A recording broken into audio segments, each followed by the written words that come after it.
how to buy or purchase Robux for your Roblox account. So hey guys, welcome to this tutorial. In this tutorial I'll be guiding you through the steps on how you can purchase Robux for your Roblox account. So in order to start, the first thing that you will need to do is simply launch your Roblox application, and once your application launches up you can see an interface like this.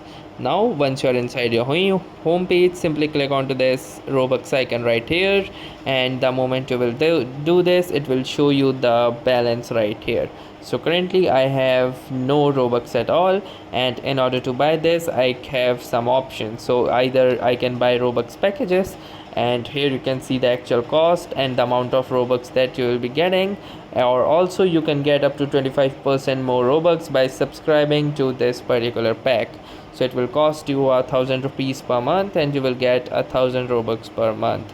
Or also you may choose to buy a gift card by clicking onto this buy button in front of this gift card. So these are the three methods using which you can buy Robux for your Roblox account.